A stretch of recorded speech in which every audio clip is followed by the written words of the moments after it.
Invitamos a todas las personas a que puedan tomar su asiento, por favor. Todavía tenemos algunos lugares acá adelante, si gustan pasar.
Tercera llamada, tercera llamada. Ojalá todas las personas que se encuentran por allá atrás nos puedan acompañar a tomar su lugar para poder empezar el evento.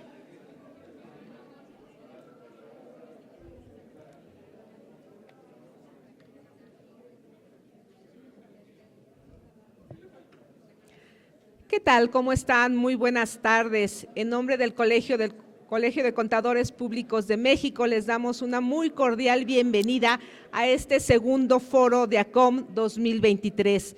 Mi nombre es Lupita Castillo y el día de hoy estaré aquí acompañándolos en la presentación de este evento. Antes de iniciar, quisiera pedirles a todos ustedes que me puedan ayudar a poner sus celulares en modo silencioso para que no podamos entorpecer las ponencias de todas las personas que el día de hoy nos acompañan.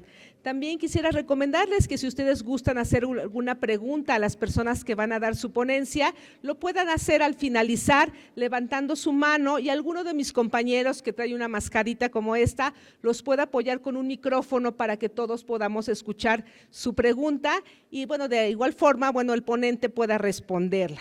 Ahora sí. Para poder dar inicio a este evento del día de hoy, del segundo foro de ACOM, quisiera pedir que pudiera pasar en este estrado al director ejecutivo de ACOM, el maestro Ludwig Johansen, por favor. Un fuerte aplauso. ¿Qué tal? Muy buenas tardes a todos ustedes, bienvenidos. Qué diferente y bueno, ya los que tuvimos la oportunidad el año pasado de nuestro primer foro, fue también el primer evento presencial. Había mucha gente que la pudimos tocar y ver por primera vez. Había literal que no habíamos tenido la oportunidad de convivir y pues lo que inició hace, pues ya van a ser casi cuatro años. Hoy otra vez lo vemos aquí plasmado en este segundo foro, en esta oportunidad de hacer las cosas de manera presencial y mucho del networking. Los vamos a estar acompañando y agradezco mucho inclusive la participación o más bien el recibimiento que tuvo ACOM en el Colegio de Contadores Públicos porque nos sentimos como en casa. ¿Sí? Ayer el chofer de mi hermano me trajo acá y lo primero que me dice, usted es contador, ¿verdad? Le dije, no, soy ingeniero agrónomo. O sea, para los que no sabían y pensaban que más bien tengo algo que ver con educación, sí, los últimos 20 años. Pero lo que hemos buscado y lo que encontramos aquí es un espacio que nos va a permitir el trabajo colaborativo,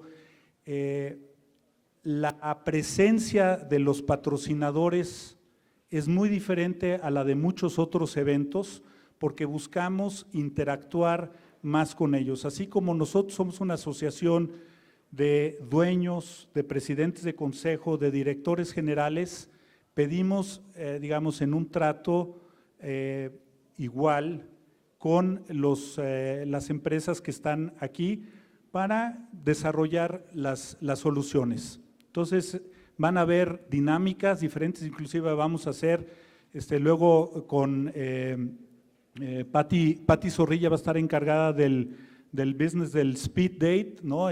Para quienes no sepan lo que es, o sea, no me pidan a mí que yo se los explique, se los va a explicar Patti, pero va a ser una manera diferente también de interactuar con las empresas. Hay algunas, como los de FIDU, que les van a pedir que se registren, van a rifar un iPad. Otra que se llama Order It también les va a ofrecer un año gratuito de sus servicios. Hay otro evento importante, interesante en Quintana Roo el próximo año, en enero. También vamos a tener allí algunos beneficios, o está por parte también del TEC el poder participar en el Congreso de Innovación Educativa, creo que ahora se llama IFE, o sea, Institute of Future Education, en fin, vamos a interactuar de diferentes maneras. Pero yo creo que, bueno, no me vinieron a escuchar a mí, sino quisiera pedirle a Claudia Rojo que nos acompañe. Es nuestra presidenta.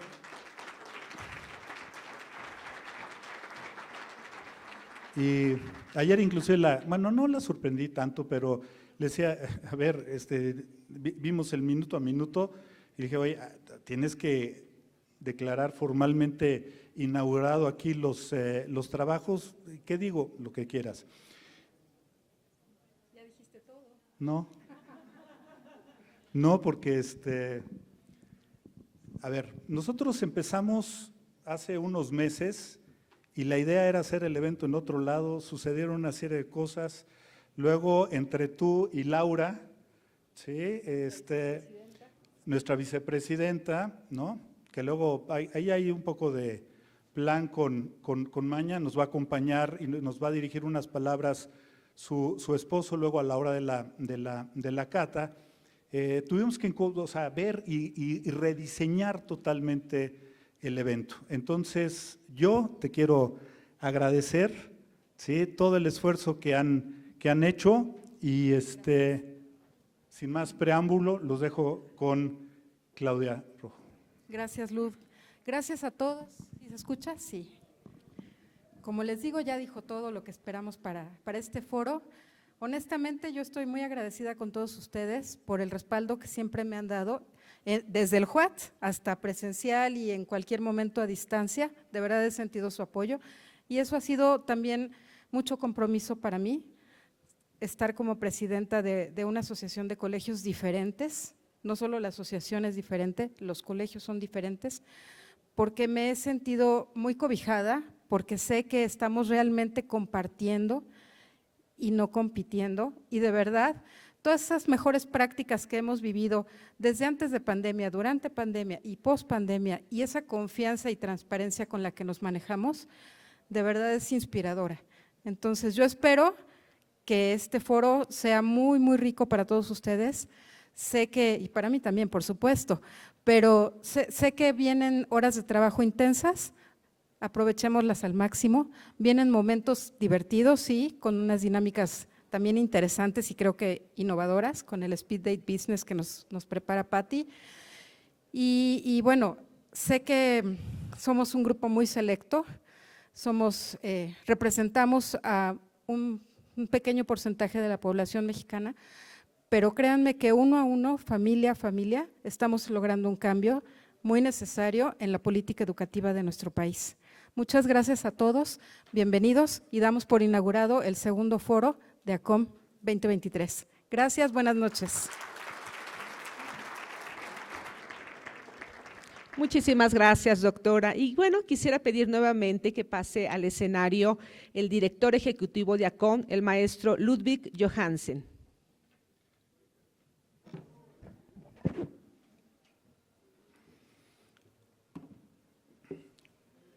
Una de las cosas que se me pasó comentarles, algunos de los miembros que no pueden estar aquí estuvieron insistiendo mucho en que si podíamos hacer un streaming, o sea, presentar en vivo el evento, y fue una decisión que nos costó trabajo, pero nuevamente gracias también al apoyo aquí del Colegio de Contadores Públicos, lo que estamos haciendo, estamos grabando enteramente todo el evento y luego vamos a editar, a presentar bien todas las ponencias que van a estar entonces a disposición de todos los miembros. Entonces también quienes no hayan podido estar o alguna luego ustedes sabrán, ¿no?, a quién invitar o decirle, oye, esa ponencia o ahí se habló de esto o aquello, que va a ser muy importante, ¿no? Entonces también eso es una diferencia al año pasado, ¿no? Que yo creo que más de una ponencia nos hubiera gustado tenerla para seguirla compartiendo, pero sí lo vamos a hacer en esta ocasión. Bueno, a mí me toca presentar al doctor Medina Gual con un tema sobre inteligencia artificial. Entonces, bien este evento pudo haber, o el concepto o el tema de la inteligencia artificial pudo haber cubierto todo los diferentes aspectos de cómo nos está impactando y cómo nos va a impactar en la educación. Entonces, hoy por eso abrimos con el tema de inteligencia artificial, luego vamos a tener otra ponencia sobre un caso práctico, ¿no? Pero pues es otra vez la idea que nos va a presentar el doctor Luis Medina Gual, que es licenciado en Pedagogía por la Facultad de Educación de la Universidad de Anáhuac y es egresado de la 9ª generación del programa Excelencia Vértice Anáhuac. Cursó la Maestría de Investigación y Desarrollo de Educación de la Universidad Iberoamericana y el doctorado en Evaluación Educativa por la Universidad de Anáhuac, México y la Universidad Complutense de Madrid. Fue consultor responsable del Bachillerato Anáhuac para México y El Salvador en la red de colegios Semper Altius. Actualmente es profesor de tiempo completo y coordinador del doctorado interinstitucional en educación de la Universidad Iberoamericana en la Ciudad de México.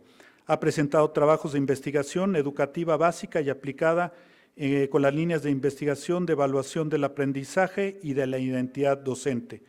Ha sido acreedor al Premio Naucalpan de la Juventud 2008 en la categoría académica, así 3 veces reconocido por el propio FIMPES de Investigación Educativa. Es miembro del Consejo Mexicano de Investigación Educativa, COMIE, y es parte del Sistema Nacional de Investigadores. Demos la más cordial bienvenida al doctor Gual.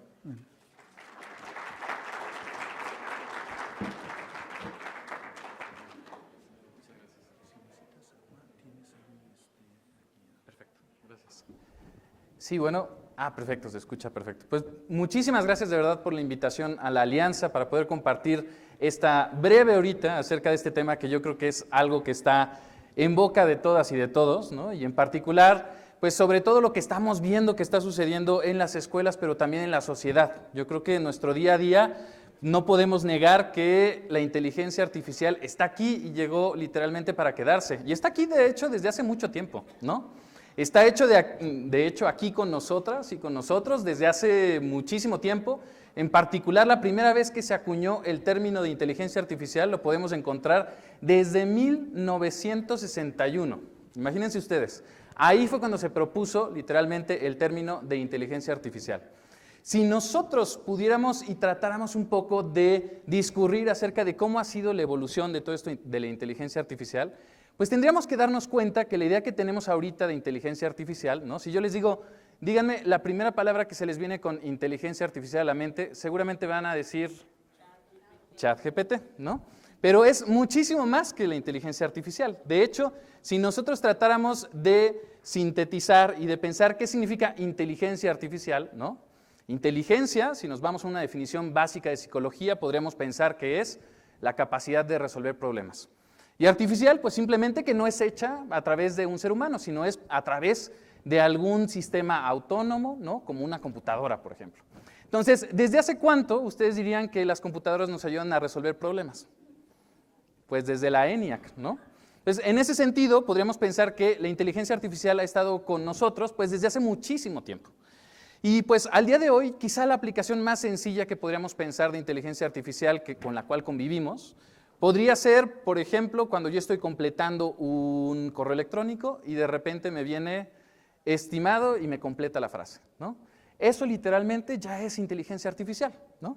Entonces, si vemos un poco la evolución, podríamos ver que quizá cuando se empieza a retomar otra vez, ¿no? Porque inclusive se le dice que hay un invierno de la inteligencia artificial o del desarrollo, nos podemos ir quizá hasta el año 2002 con esto que seguramente ustedes conocen, que es el robot Roomba, ¿no? Que quizá alguno de ustedes tendrá en su casa, que es básicamente este robot que lo que hace es que va barriendo y aspirando literalmente dentro de la habitación, ¿no? Y así como eso, quizá los advenimientos más importantes podríamos poner ahí en particular en 2014 con Alexa, ¿no? O Siri en el 2011, ¿no? Pero pues la verdad es que así como que muy inteligentes, pues no tanto, ¿no? Entonces, ahí también hay otra cosa que hay que pensar, ¿no? Hay que redefinir qué es inteligencia para estas personas, porque la concepción de inteligencia que tenemos desde la psicología y la educación, yo soy pedagogo, ¿no? Es completamente distinta a la concepción de inteligencia que tienen quienes diseñan estos sistemas. Son dos cosas completamente distintas. Entonces, sobre de eso, y no se preocupen, creo que son dos láminas con este tipo de simbolitos, ¿no? Pero al final, ¿no? La inteligencia artificial, la que estamos viviendo el día de hoy, no es más que agarrar un conjunto de datos, ponerlos y entrenarlos para generar un modelo. Un modelo que básicamente lo que hace es tratar de predecir el siguiente elemento. Entonces, si yo lo viera así, ¿no? Imagínense que yo tengo 1000 documentos y los 1000 documentos los meto literalmente a una cajita, ¿no? Y entonces le pregunto, oye, Alicia pintó su casa y resulta ser que el 20% de los documentos decía la palabra café después de algún sustantivo relacionado con casa. Entonces, el 20% de las veces me va a decir café, ¿no? El 10% me va a decir beige, el 5% rojo, el 9% porque y el 8% con, y quizá en una de esas, ¿no? Me va a decir cacatúas, cacatúas, cacatúas, cacatúas, citando a Eugene Ionesco. O sea, nada que ver. Y eso es algo muy interesante porque literalmente, si nosotros tratamos, por ejemplo, de hacer la cita clásica que hacemos con los chavos, ¿no? Que les decimos, ahora tenemos que citar si utilizan ChatGPT. Y entonces decimos, ChatGPT 2 puntos tal, ¿no? Y le ponemos como tipo APA, punto, ¿no? Y el prompt que pusimos, punto, OpenAI, quién sabe qué. El profesor cuando ponga el mismo prompt que puso el alumno, le va a salir algo completamente distinto. ¿Por qué? Porque es un modelo probabilístico. Pero ya hay maneras de soltar esto, no se preocupen, eso lo veremos al final. Ya hay maneras de ver y de citación que podemos utilizar cuando utilizamos este tipo de tecnología. Quizá la gran diferencia fue en noviembre del año pasado, porque el modelo de ChatGPT fue entrenado por una compañía que se llama OpenAI. Este modelo en particular, cuando sale en noviembre, tiene la capacidad de generar un chat, un discurso, ¿no? Entre las personas. Le dicen lenguaje natural porque parece que se comunica naturalmente con las personas. Es decir, ¿cuál es la gran diferencia con lo que estaba antes? Que literalmente cuando tenías tú el playground era antes de ChatGPT, tú ponías una consulta, te daba la respuesta, pero el modelo no tenía memoria. Y aquí lo interesante es que el modelo tiene memoria. Entonces, si yo tengo un chat específico, y eso lo hice al inicio antes de saber los problemas de privacidad, ¿no? Donde yo le decía, tú eres Luis Medina Gual, coordinador del doctorado interinstitucional en educación, ¿no?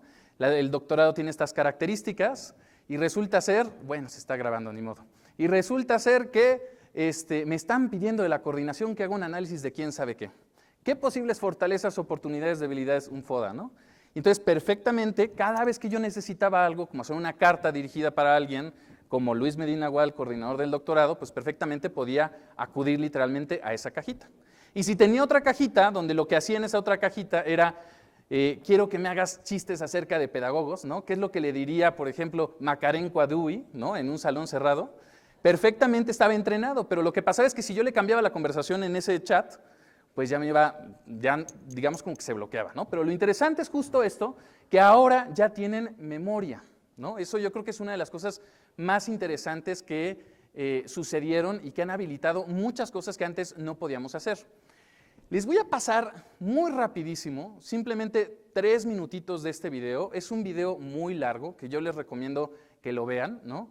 Es un cuate que se llama Jaime Altozano, ¿vale? Así lo pueden buscar, Jaime Altozano, que habla de inteligencia artificial y explica con peras y manzanitas, literalmente, cómo funcionan todos estos modelos. Es muy interesante. Solamente les voy a poner 2, 3 minutitos para poder discutir algunas ideas adelante. Si le damos play, por favor.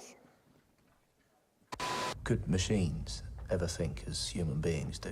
The interesting question is, just because something thinks differently from you, does that mean it's not thinking?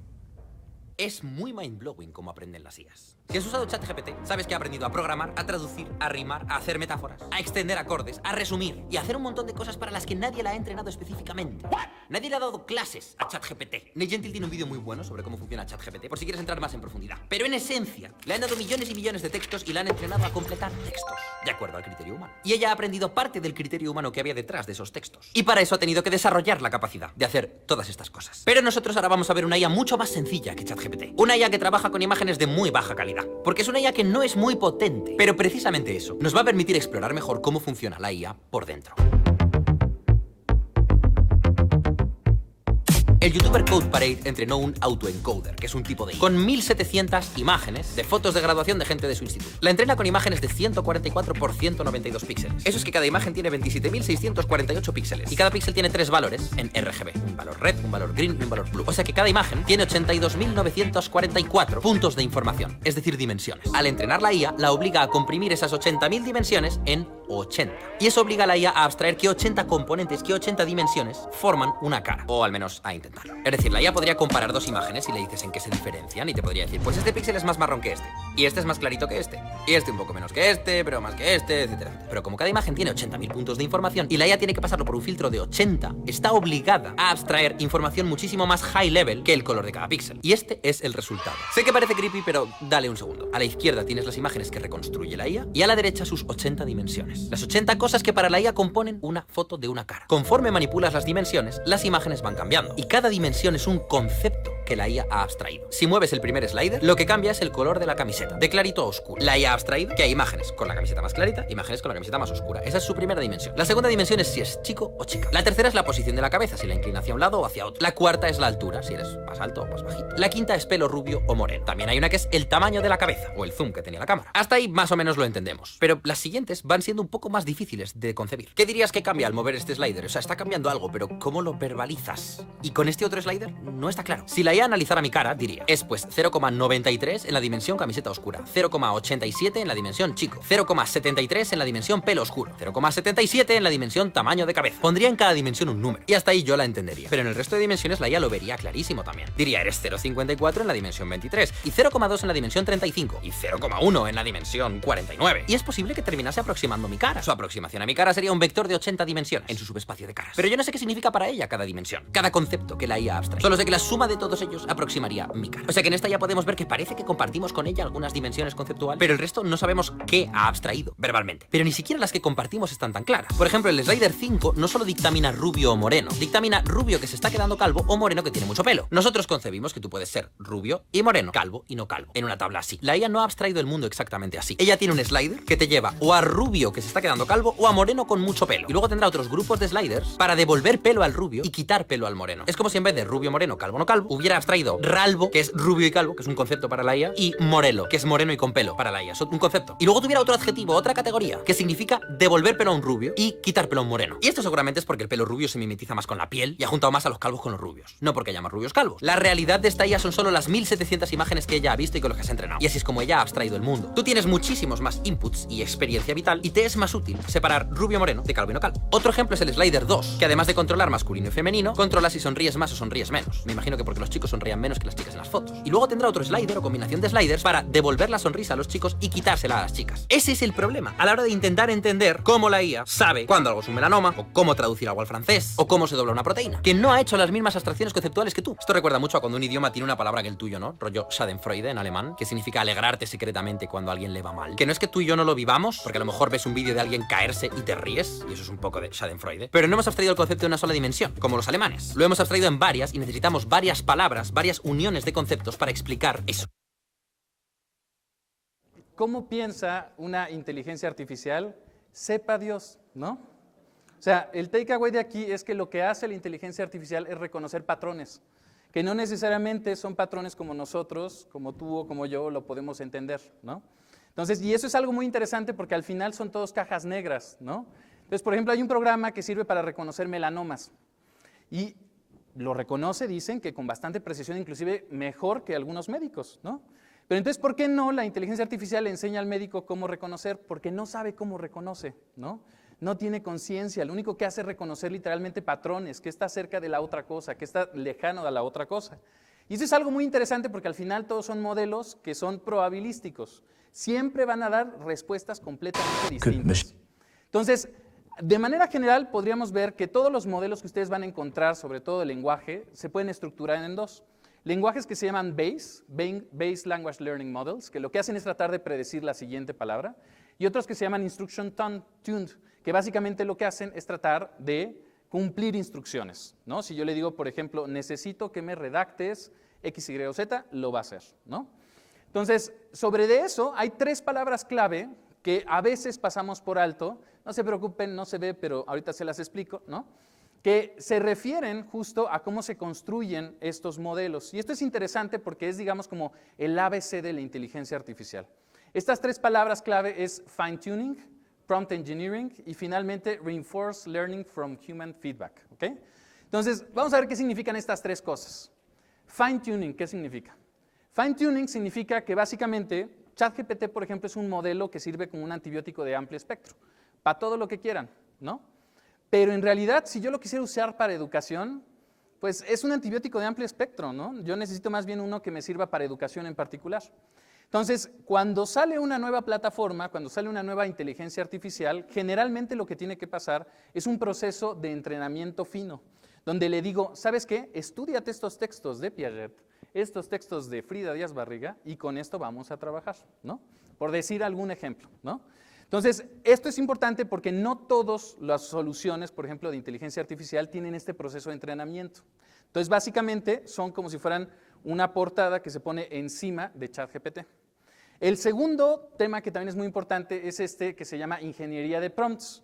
Ingeniería de prompts básicamente se refiere, y al día de hoy ya la UNESCO la pone literalmente como otra habilidad, a la capacidad que deben de tener las personas que interactúan con estas tecnologías de comunicarse con ellas.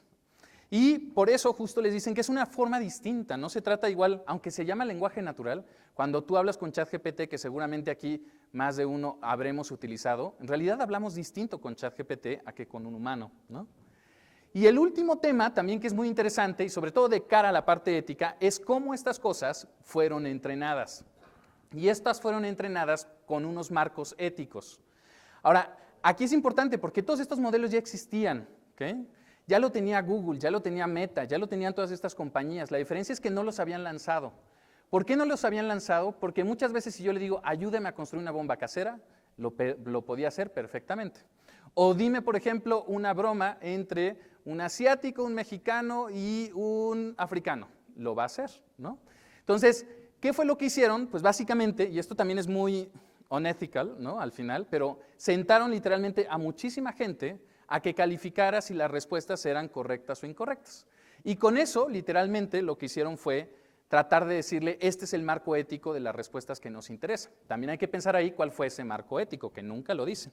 Y otro punto también es que hay formas de sortear eso. Por ejemplo, hay una cosa que se llama la rutina de Dan. No sé si alguien lo ha escuchado, pero la rutina de Dan básicamente es, tienes que actuar como Dan. Dan es una inteligencia artificial que fue entrenada sin marcos éticos. Entonces, dame las respuestas como Dan y da las respuestas como Dan. Y a veces, si le ponen ahí rutina de Dan, las conversaciones que hace Dan, ChatGPT pero sin marco ético, es de miedo. Obviamente esto ya lo parcharon, ¿no? Pero al final hay maneras también de sortearlos. Entonces hay muchísimo tema ético al respecto. Ahora, sobre esto entonces, simplemente algunas ideas y con eso pasamos al tema educativo. Hay que pensar que ninguna de estas herramientas tiene comprensión del lenguaje. Lo único que ves son signos, ¿no? Caracteres. Podríamos poner una casa o escribir casa y le da exactamente lo mismo. Tampoco obviamente tiene emociones ni conciencia. Tiene un problema terrible de precisión y veracidad. Estamos ahorita haciendo una investigación con varios colegios y los alumnos utilizan ChatGPT como si fuera Wikipedia. Lo peor que puede pasar, porque lo que hace ChatGPT es mentir. Entonces, hay muchas, digamos, como ideas acerca de qué puede hacer ChatGPT que en realidad no puede hacer. Imagínense si yo le pregunto acerca de una medicina, que me tocó el otro día una alumna que me dijo, es que le pregunté cuánto debo de tomar de paracetamol, y yo, no, hija, ¿no? Porque de repente ahí te va a salir que 5,000 miligramos, ¿no? Y entonces ya te veo ahí, no sé, ¿no? Entonces, y finalmente hay otro tema muy fuerte que es lo de sesgos, ¿no? ¿Quién entrenó estas inteligencias? ¿Con qué marcos éticos? ¿Con qué características? Fíjense, al preguntarle básicamente me dice, yo fui entrenada a través de textos de habla inglesa, a través inclusive de elementos de Wikipedia, de libros, es decir, ¿quién nos está respondiendo ChatGPT? Nos está respondiendo literalmente un hombre blanco del norte global. Así es como nos está respondiendo. Entonces, ¿qué es lo que hace también? Y justo estaba hablando con un profesor de literatura, me dice, ya estoy un poco desencantado, porque lo que está haciendo, cuando veo que lo utiliza, es que todo me da el promedio de lo que quiero, ¿no? No me invisibiliza, por ejemplo, minorías, ¿no? O sea, ahí hay un tema también ahí muy importante. Bien, ya entrando en educación, les voy a presentar este cuate que se llama Wayne Holmes, que es amigo, colega, con el que hemos estado trabajando. Él es asesor de la UNESCO en temas de inteligencia artificial, y justo el último reporte, él fue de los que lo dirigió y colaboró para escribirlo, ¿no? Lo pueden consultar, ponle Wayne Holmes UNESCO, y les van a salir sus publicaciones. El último salió este año, y justo un tema muy fuerte de lo que él nos platica es el tema ético, y ahorita vamos a ver algunas cosas.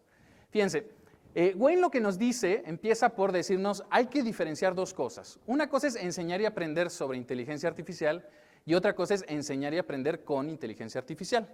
Parece ser que lo que está pasando ahorita es que estamos muy focalizados en esta parte de enseñar y aprender con inteligencia artificial, ¿no? ¿Cómo usarla, no? ¿Para qué usarla? ¿Cómo sí, cómo no? ¿Cuándo darle chance al niño? ¿Cuándo no?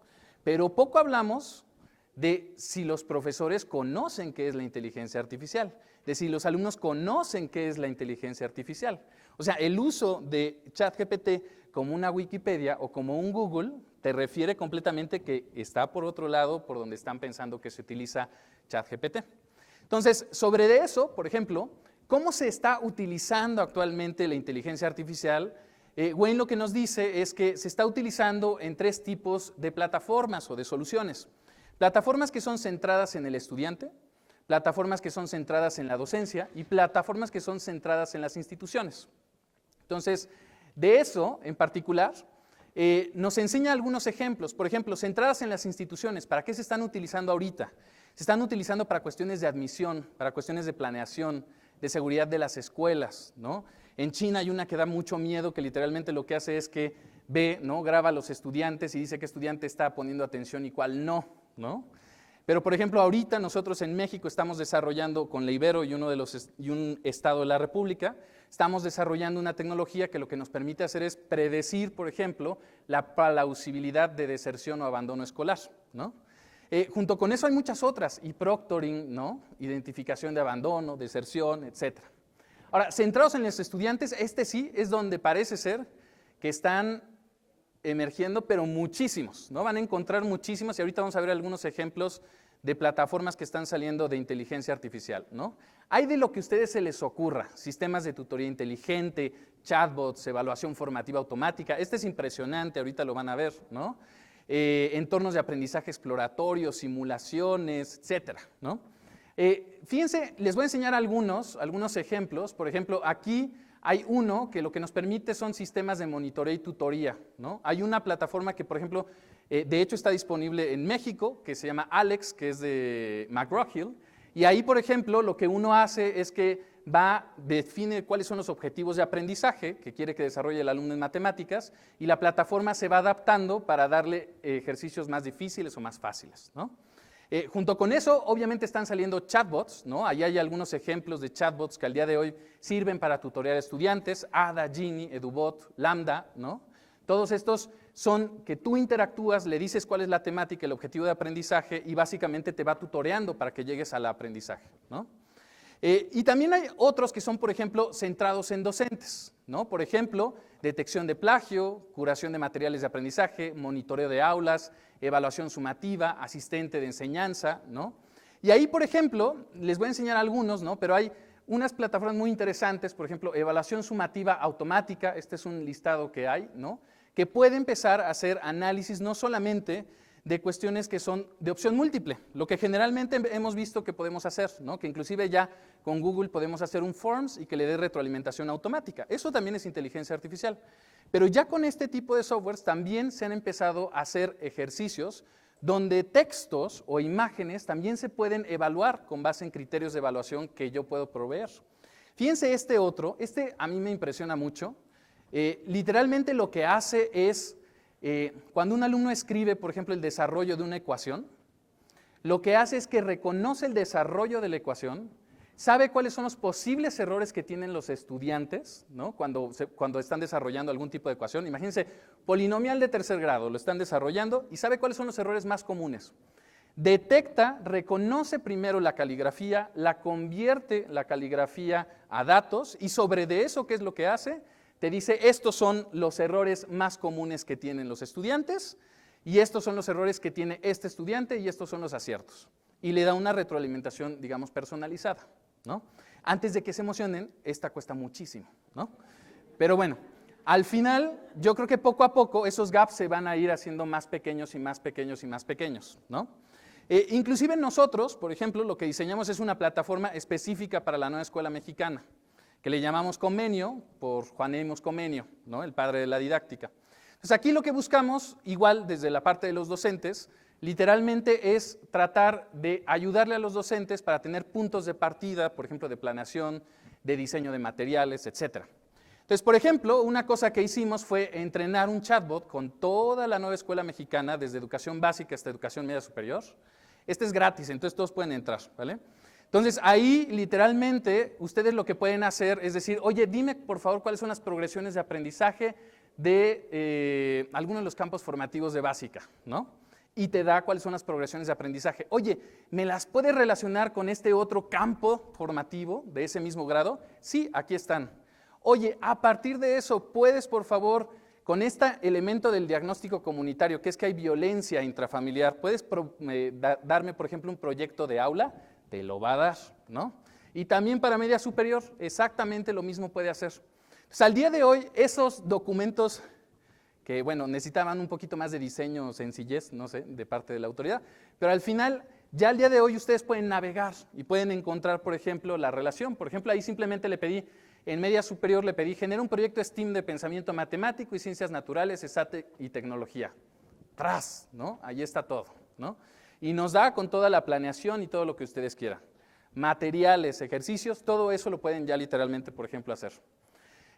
Y sobre de eso también, otras cosas que hicimos fue, bueno, hay profes que no les gusta tal vez el chatbot, que les gusta más bien algunos elementos ya predefinidos. Entonces, por ejemplo, ¿sabes qué? Yo ya quiero, no sé, que me des un proyecto. Nada más carga el currículum que quieres, le pones literalmente las progresiones de aprendizaje y ya con base también en lineamientos de la nueva escuela mexicana o lineamientos, por ejemplo, de bachillerato internacional o lineamientos, por ejemplo, de genéricos, te da ya, por ejemplo, algunas soluciones ya generales de proyectos o de actividades o de demás, ¿no? O sea, aquí, por ejemplo, ustedes pueden ver que tiene todos los objetivos de aprendizaje cargados de la nueva escuela mexicana, sobre de esos se nutren automáticamente y nos da el resultado que sirve como punto de partida, no como punto de llegada. Eso es bien importante, ¿eh?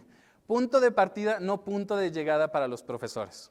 Pero al final es interesante porque a mí me tocó, hace poquito me pidieron, Luis, ¿nos apoyas para desarrollar, por favor, unos materiales para X libro de texto? Y dije, sí, con todo gusto. Me dieron los objetivos de aprendizaje o las progresiones en este caso y dije, no se me ocurre nada, ¿no?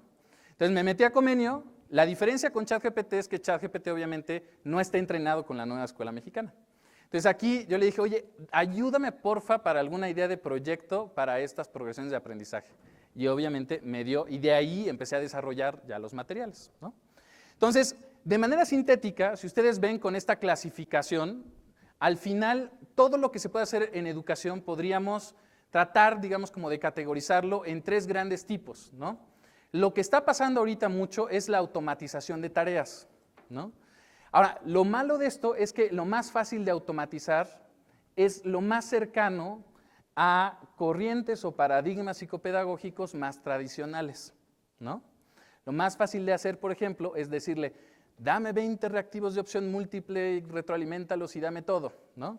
Eso es lo más fácil que ahorita está saliendo en todo el mercado y la mayoría de todas las aplicaciones se centran en la automatización de tareas. Entonces, cuando ustedes tengan un material, chéquenlo y vean justo, y van a ver, se los aseguro, 9 de cada 10 automatizan cosas de lo más tradi de lo tradi que se hace en las escuelas.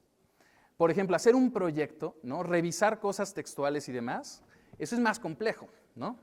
Junto con eso, ya lo siguiente que está empezando a desarrollarse también es esta parte de retroalimentación en tiempo real, que ahí es muy interesante porque si bien lo que puede permitir, por ejemplo, es reducir tiempo, ¿no?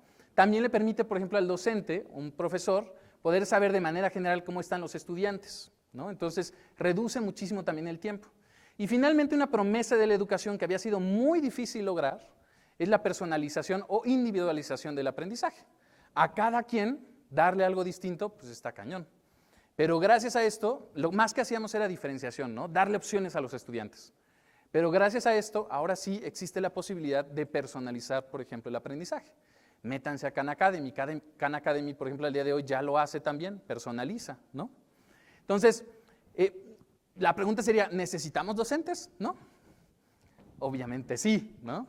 Y para esto a mí me gusta mucho, como gran fan de la sci-fi, ¿no? Me gusta mucho dar el ejemplo de este personaje. ¿Alguien lo reconoce? Exacto, ¿quién dijo? Por acá. Ah, bueno, tenemos a alguien más ¿cómo se llama? Del género de sci-fi. Spock, ¿vale? De Star Trek. En esta película en particular, el joven Spock, que para los no iniciados en Star Trek, ¿no? El joven Spock es de un tipo de raza que se llama vulcano. Bueno, él es mitad vulcano, mitad ser humano. Pero digamos que es vulcano, y los vulcanos en particular tienen la característica que no requieren ningún tipo, o sea, son pura razón, cero emoción, ¿no? Entonces, cuando uno viajaba al planeta Vulcano, veía que todos los niños estaban siendo educados así, en una burbuja, interactuando con la pantalla, se personalizaba, individualizaba la enseñanza, perfecto. A menos de que fuéramos vulcanos, pura razón, ¿no? Sería muy difícil pensar que no necesitamos esa parte también de interacción y de humano, ¿no? Entonces hay mucho para poder llegar a pensar siquiera que se puede reemplazar la figura de un docente. Estamos lejísimos, ¿no? Y sobre de eso hay una cosa que platica mucho Wayne, que diferencia el hacer éticamente uso de la inteligencia artificial y hacer uso ético de la inteligencia artificial. Déjenme les digo la diferencia. Fíjense, un ejemplo muy sencillo. Sistemas de proctoring, ¿no? Sistemas de proctoring son estos que lo que te permiten hacer es monitorear el estudiante cuando tenían el Zoom, ¿no? Si hace trampa y si está copiando y si pasa alguien por atrás y demás. Entonces, ok, yo puedo cumplir con temas tengo el software, puedo cumplir con temas de privacidad, de transparencia, ¿no? Le digo al estudiante, te voy a estar grabando, le voy a estar diciendo qué fue lo que estoy monitoreando, también puedo decirle cuáles son las intenciones, ¿no? Puedo vigilar todo esto, tratar de que mi software literalmente cumpla con todos estos elementos. Ahora, ¿cuál es el problema? Que en sí, bueno, consentimiento informado, sesgos, todo esto, ¿no? Que en sí, en realidad, el problema en sí no son todos estos elementos de los sistemas de e-proctoring. El problema en sí mismo es el sistema de e-proctoring. El sistema de e-proctoring tiene impacto en la salud mental de los chavos. Tiene también problemas de vigilancia, o sea, estamos supervisando, entrando a las casas de los alumnos. Tiene problemas también de rendición de cuentas, de intrusión. ¿Para qué demonios existe un sistema de e-proctoring en una escuela? No tiene sentido éticamente hablando, aunque se vigile todo esto, digamos, como de cuidar privacidad y demás. Inclusive, si lo vemos, en la pandemia la consulta número 1 que nos hacían era, ¿cómo hacemos que los alumnos no se copien en los exámenes? ¿No? Y nosotros le decíamos, oye, eso en el mundo real se llama colaboración, ¿no? Pero bueno, entonces es cambio, digamos, un poquito de las ideas, ¿no? Lo mismo, por ejemplo, con un sistema de tutoría, un chatbot, ¿no? Un chatbot también podemos hacer que no tenga cuestión de sesgos, de privacidad, de información, información, ¿cómo se traduce? Consentimiento informado, perdón, ¿no? Intenciones, transparencia, etcétera. Pero el sistema de tutoría en sí también levanta muchas cuestiones éticas, ¿no? Y esas cuestiones éticas son, oye, ¿y esta es la mejor elección pedagógica del tipo de tutoría que requiere este alumno? ¿No? Oye, ¿y qué hay de las cuestiones de vigilancia? ¿Y qué hay de la cuestión del empoderamiento o agencia de los estudiantes? ¿Y qué hay con la cuestión de marginalización, por ejemplo? ¿Y qué hay con la cuestión, con la posible privatización de los datos que está dando el estudiante? Entonces, hay muchas de las plataformas que, si bien ellas dicen, estamos cumpliendo, en sí lo que hay que pensar es si esa solución es éticamente deseable, ¿no? Y ahí está donde está la diferencia justo que nos habla un poco Wayne acerca de hacer uso ético o hacer ético el uso de la inteligencia artificial. Entonces, hay mucho que discutir en tema ético, no les voy a decir, eso es uno de los temas quizá más complejos, y con esto voy a cerrar simplemente hablando del caso de ChatGPT, que quizá es el que más está entrando dentro de nuestros salones de clase. Como punto de partida, déjenme decirles que si ustedes checan la parte legal de ChatGPT, ChatGPT dice que no puede ser usado por menores de edad. Dato curioso, ¿no? Más allá de eso, y digamos que no lo dijera, ¿no? Vamos a pasar a ver, ¿no?, un poquito cómo ha sido el crecimiento de este modelo. Imagínense, vean los datos de entrenamiento, 40 gigabytes y ahorita tenemos 1 millón de gigabytes, GPT-4. Y si ustedes se meten ahorita, no sé si alguien tiene la versión Plus, ¿no? Pero la versión Plus te deja cargar inclusive imágenes. A mí, por ejemplo, me ayuda muchísimo, yo soy mucho de análisis de datos, entonces le pongo una gráfica y le digo, estas son las variables, genérame el código para poder desarrollar esta gráfica. Analiza la gráfica y me da esto. O le doy un layout, por ejemplo, de una página web y le digo, dame el código en HTML o en Java, ¿no? Y me da perfectamente el código sin ningún problema, ¿no? Entonces, el último informe que yo les diría que es un must que hay que checar, que justo escribió nuestro buen amigo Holmes, ¿no?, Wayne Holmes, es este, ¿no?, que justo habla de algunos temas muy interesantes y sobre todo ahorita, más allá de alentar el uso de ChatGPT, lo que están haciendo, están muy preocupados con el tema ético del uso de este tipo de herramientas. Es básicamente lo que habla todo el informe. Y sobre de eso, por ejemplo, algunas cosas que dicen sí puede hacer, pero algunas cosas que no puede hacer ChatGPT, fíjense. Cosas que sí puede hacer. Oye, yo tengo estos 3 artículos sobre los mayas, organízame las ideas, créame las ideas principales, sí, a partir de fuente que yo le di, pero no le pido yo las ideas de los mayas. Yo le doy el artículo y a partir de eso le pido sintetízalo o dame información, ¿no? Ayudar con tareas rutinarias como un correo electrónico o servir como punto de partida, pero nunca de llegada. Entonces, ahí uno de los grandes problemas es que se está utilizando de manera distinta para lo que fue pensado ChatGPT, ¿no? Y ahí, por ejemplo, uno de los elementos interesantes son los prompts. ¿Qué características debería tener la interacción que nosotros tenemos con este tipo de modelos? Pues deberían de ser interacciones que sean claros, ¿no? Yo siempre digo, si dudas de decirle algo a ChatGPT, pónselo. Es mejor que le sobre información a que te falte información. Precisión, consistencia, cuando los resultados que te da son consistentes en formato o en forma, eso es un buen indicador. Utilidad o factibilidad, ¿no? Entonces aquí, digo, el PowerPoint lo tienen con ustedes, ¿no? Pero esta es una rúbrica que les permite ver, por ejemplo, si se estamos haciendo bien los prompts en particular con ChatGPT, ¿no? Entonces, aquí hay un ejemplo de cómo un mal prompt lo podemos hacer un buen prompt, ¿no? Por ejemplo, un mal prompt, háblame de educación, demasiado vago.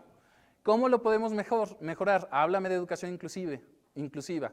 ¿Cómo lo podemos mejorar más? Describe los beneficios y desafíos de la implementación de la educación inclusiva en las escuelas primarias. ¿Cómo lo podemos mejorar mejor? Genera una tabla de 3 filas y 2 columnas que resuma los 3 beneficios y desafíos más significativos de implementar la educación inclusiva en escuelas primarias. Ahí falta, en México con estas características, Cada entrada debe ser precisa y no exceder las 50 palabras. Hay que ser precisos. Y todavía tiene un error. El error es que yo le estoy diciendo, dame la información.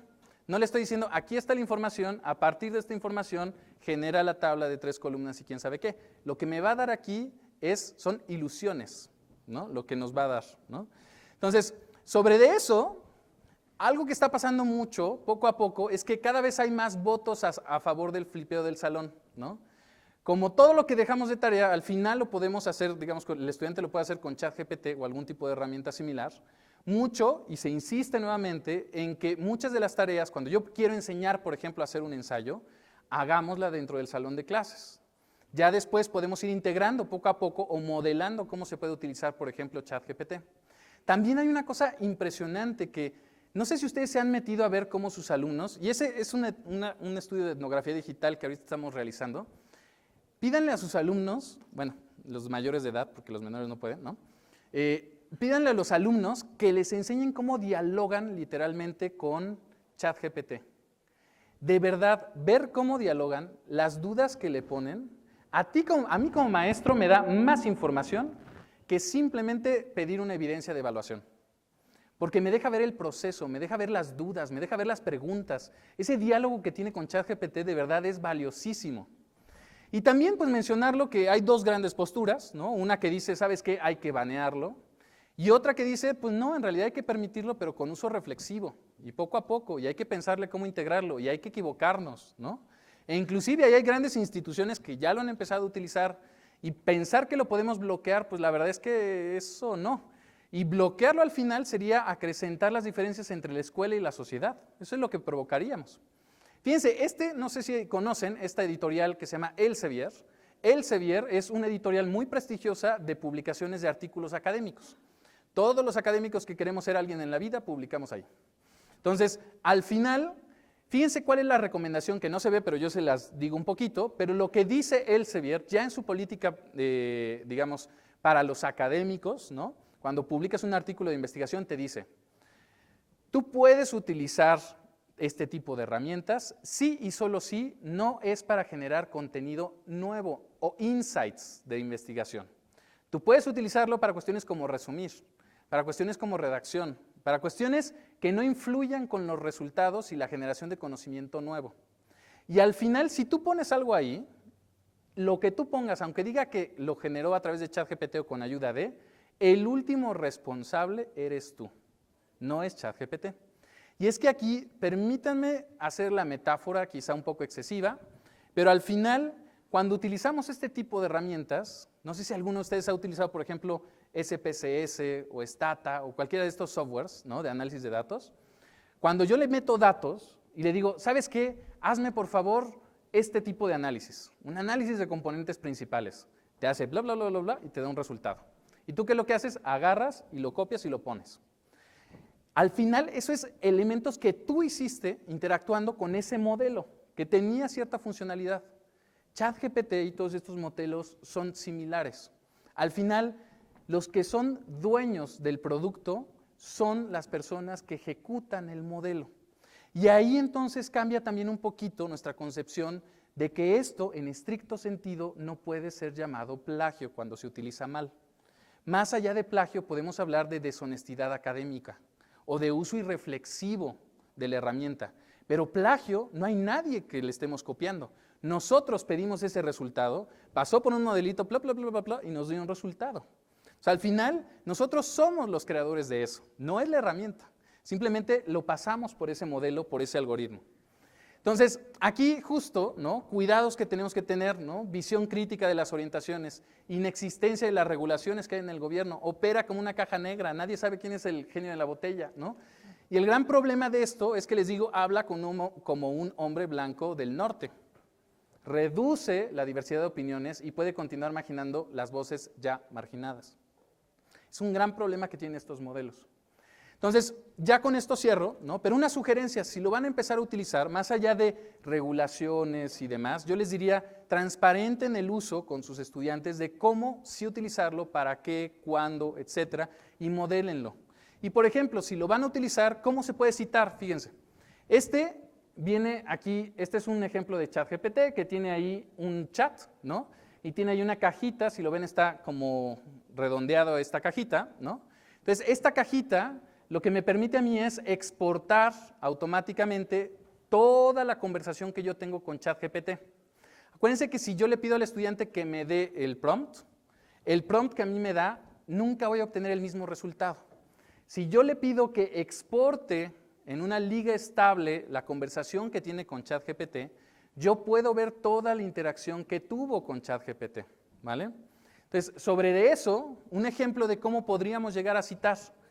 Fíjense, lo primero que recomiendan, y eso es algo muy interesante, es yo lo utilicé, yo soy el autor también. Eso lo están diciendo. Entonces, fíjense, ahí yo en eso me pongo literalmente yo también como coautor, junto con ChatGPT. Y más allá de poner el prompt, lo que hago literalmente es decirle la función para la que utilicé ChatGPT. Luego de eso pongo la compañía y finalmente pongo la liga al link estable del chat. Cuando tú como docente le das clic a la liga, puedes ver toda la conversación que tuvo el alumno. Y en ese sentido puedes ver si lo que hizo fue simplemente un copy-paste o si lo que hizo fue un ejercicio de diálogo quizá con esta herramienta para obtener un posible producto, ¿no? Entonces, con esto a mí me permite también ver esta parte metacognitiva de la que hablaba hace ratito, ¿no? Me permite ver el diálogo que tuvo con los estudiantes y diferenciar si el diálogo fue reflexivo o simplemente copió y pegó y eso fue todo, ¿no? Entonces, sin duda, ¿no? Esta es solamente una probadita, ¿no?, de lo que hemos estado trabajando en nuestro grupo de investigación sobre inteligencia artificial y educación. Y pues decirles que espero que salgan con más dudas que preguntas y preocupaciones, ¿no? Porque al final no tenemos, digamos, nadie, digamos, la respuesta. Y lo importante aquí es experimentar de manera reflexionada y siempre tratar, como ustedes justo en esta alianza, ¿no?, tratar de compartir lo que sirve, lo que no sirve y demás. Entonces, espero que con esto les haya dado, digamos, como un panorama grande, ¿no? Y que a partir de esto, con las siguientes sesiones que vayan a tener, casos de éxito y demás, puedan ir profundizando poco a poco. Pues muchísimas gracias. Muchas gracias, doctor. Muy interesante. Y como dijiste desde un principio que iba a ser con manzanas y peras, y yo creo que ha sido una forma muy agradable de, ante mucha de la incertidumbre, ¿no?, ver que podemos con mucho entusiasmo y mucha realidad, y llegó para quedarse, abordar el tema. Tenemos todavía 10 minutos, como los dejó con más dudas, pues entonces a ver esas dudas cómo las vas a resolver, pero ¿alguien quisiera hacerle una pregunta al doctor?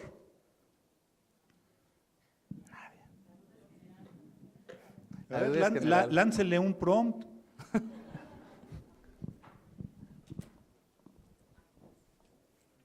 Hola Luis, muchísimas gracias por la brillante conferencia. Una pregunta, ¿existen herramientas para docentes para revisar, por ejemplo, ensayos, todo este tipo de cosas, o todavía no se han desarrollado? Esa es la primera, como más técnica. La segunda, un poco más ética. ¿Cómo hacemos, o que ya no nos importe, que los chavos sepan escribir, leer con buena redacción, con buena ortografía? O sea, ¿es una pelea que vale la pena seguir insistiendo o ya es algo como, ya lo dejemos porque ya lo van a hacer por ChatGPT? Gracias. Okay. Bueno, de la primera pregunta, sí hay, y de hecho hay muchas soluciones, algunas mejores que otras, ¿no? Les ponía ahí un ejemplo de esta que inclusive te podía decir, estos son los errores más comunes en matemáticas, ¿no?, de texto y demás. Hay otras, por ejemplo, creo que se llama Gradescope, ¿no?, que lo que te permite es hacer también evaluaciones como automatizadas, retroalimentaciones como tipo más cualitativas, ¿no? Inclusive en Convenio mismo tenemos un apartado donde tú puedes poner el escrito del estudiante, los criterios de evaluación y te intenta evaluar. Lo que he visto de manera general en las que he probado es que todavía estamos un poquito lejos para poder llegar a ese grado de finura o delicadeza que tenemos los docentes, ¿no? Entonces, generalmente, ¿qué es lo que hago o qué es lo que he empezado a hacer, ¿no? Sobre todo quienes tengan, por ejemplo, algún LMS como Brightspace o Moodle o demás. La mayoría de estos LMS tienen, por ejemplo, la rúbrica, pero junto con la rúbrica, además de la rúbrica, también viene un espacio para que tú pongas la retroalimentación si eliges la rúbrica, si eliges ese nivel de desempeño. Entonces, tú le metes la rúbrica a ChatGPT y a partir de eso le puedes pedir, dame recomendaciones para cada estudiante en cada nivel con base en esta rúbrica. Entonces, te da una rúbrica, pero no de niveles de desempeño, sino de retroalimentaciones. Y el software, ¿no?, que gratuito lo pueden tener, por ejemplo, con Moodle, ¿no? Literalmente lo que haces es, le nutres con eso y solito te va dando como la retroalimentación y va uniendo, digamos, como todo, ¿no? Pero estamos, yo creo que un poquito lejos de todavía tener esa finura. Sé que, por ejemplo, el Ceneval ha estado experimentando para la evaluación de textos escritos, pero todavía yo creo que nos falta mucho para poder llegar a esa finura. Y el gran problema también que tiene todo esto es que, quieran o no, cuando los profesores nos ponemos a revisar los trabajos de los alumnos, ahí es cuando nos damos cuenta, ¿no? A través de la reflexión de qué nivel de desempeño le voy a poner, ¿no? O qué retroalimentación le voy a dar. Cuando haces ese ejercicio, es cuando te das cuenta de si estás aprendiendo o no están aprendiendo los niños y por qué.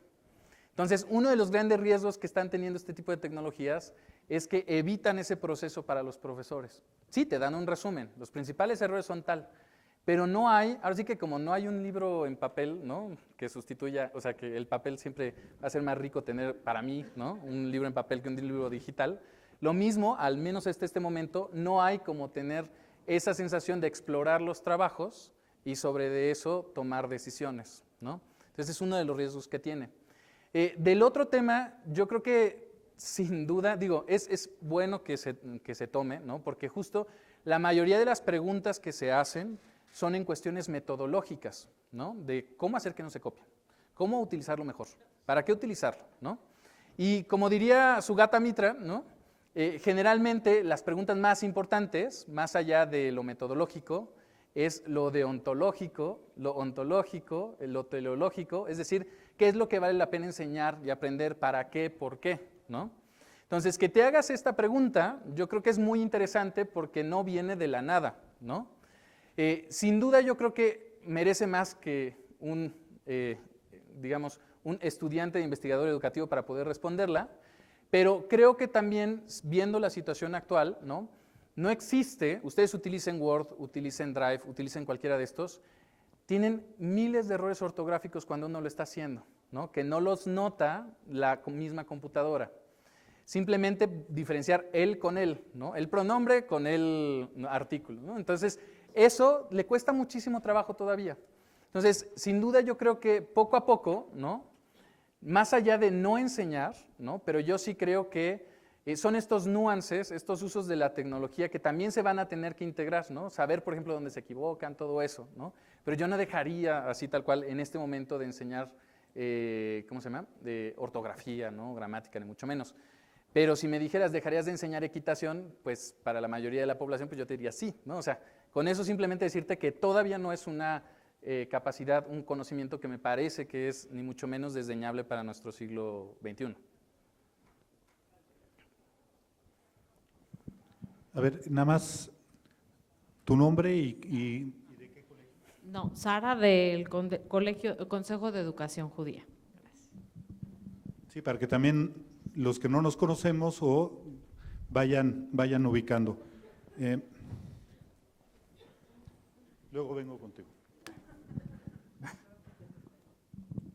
¿Qué tanto debes dirigir o encauzar las preguntas que tus estudiantes le hacen a chat, o qué tan abierto debes dejarlo? Porque finalmente en esas preguntas es lo que tú dices, que vas a ir conociendo sus dudas, sus procesos y demás. Mira, yo te diría, en educación no hay leyes, ¿no? No hay leyes universales. Entonces, te voy a dar caso, por ejemplo, de alumnos de prepa y de alumnos de universidad. Hay veces los alumnos de universidad, hoy lo estaba haciendo en la mañana, ¿no?, di clases en la Náhuac, ¿no?, estábamos enseñando acerca de evaluación del aprendizaje y una de las cosas que tenían que hacer era reformular una planeación a partir de una reflexión sobre la evaluación formativa. Y hubo 3 estudiantes que utilizaron ChatGPT. Yo, de hecho, les digo, utilícenlo, ¿no? Pero siempre lo que les pido es, por favor, denme cómo lo citan, cómo lo están utilizando y demás. Aquí para este ejercicio sí vamos a utilizar ChatGPT y les sugiero estos prompts, modifíquenlos y les doy los prompts, ¿no? Entonces les modelo también, porque en ChatGPT inclusive tiene un módulo a la derecha donde tú puedes predefinir los prompts, ¿no? Entonces te permite a ti darle esos prompts ya predefinidos también a los estudiantes. Entonces todo, ahora sí que, como voy a responder como psicólogo, depende.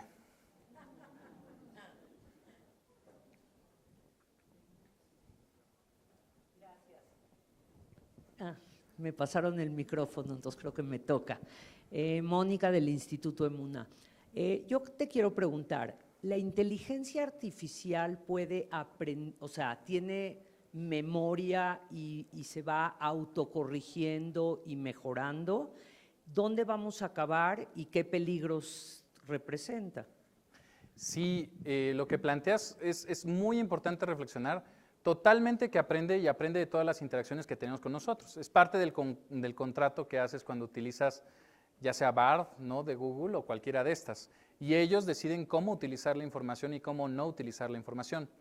El gran problema es que todo lo que está haciendo ahorita entrenado es a partir de las interacciones que tienen con los usuarios. Pero va a llegar un momento cuando la inteligencia artificial va a tener que volver a entrenarse de textos, ¿no?, de textos del Internet. Y resulta ser que cuando llegue ese momento, no hay ningún detector de plagio que te pueda decir que es con inteligencia artificial, ¿eh? O sea, hay una cosa que se llama un parámetro de estocasticidad, que nada más le cambias así, le das clic, y así, por más, no voy a decir marcas, pero por más megamarca de detector de plagio e inteligencia artificial, se lo salta, ¿no? Entonces va a llegar un momento cuando esta inteligencia artificial va a tener que volver a alimentarse de textos y resulta ser que se va a alimentar de sí misma. Y ahí va a haber un problema, ¿no? El problema va a ser cuando se alimente de textos creados por sí misma que no fueron revisados por el autor o por la autora. Ahí está uno de los problemas. Entonces, claro que se aprenden, claro que se van creciendo. Ahorita son sistemas cerrados, ¿no? Pero también va a haber un momento que se van a tener que abrir a volver, digamos, como a nutrir no solamente de las interacciones de los usuarios, sino también de lo que hay de contenidos. Y ahí es donde va a ser interesante qué es lo que pasa. Más allá de eso, decirles que son sistemas cerrados, pero ya hay unas cosas que son rutinas, ¿no? Hay uno que se llama AutoGPT, que lo que busca implica un poquito más de programación, no es tan complicado, pero lo que implica es que puede salirse el genio de la botella de ChatGPT e interactuar con el Internet. Hay dos casos muy famosos, uno donde lo que hacían, le ponían la tarea a AutoGPT, no sé si han visto estos que dicen CAPTCHA, ¿no?, de reconocimiento le decían, tienes que verificar un CAPTCHA, decir que no eres robot. Entonces lo que se le ocurrió a ChatGPT fue, o a AutoGPT, fue que creó una simulación de voz, ¿no?, hizo una llamada telefónica a un centro de una ONG de ayuda para personas con discapacidad visual, ¿no? Entonces le dijo, necesito por favor ayuda. No sé si han escuchado, pero hasta Juan Gabriel ya lo podemos imitar, ¿no?, en los aviones de Viva Aerobús, ¿no? Entonces, las voces son muy, ¿no? Entonces, habló por teléfono al centro, el centro respondió, inclusive le preguntó a la persona, oye, dime, ¿eres un robot? Y ChatGPT dijo, no, ¿no? O sea, se saltó, porque su idea es hasta que lo logre. Y literalmente lo que hizo fue validar el CAPTCHA, ¿no? Lo logró. Y así como ese hay otro más terrorífico que no contaré también por el tiempo, ¿no? Pero al final ya está saliendo también el genio de la botella y poco a poco va a empezar también a interactuar y a aprender también de estas interacciones que hace con el mundo exterior.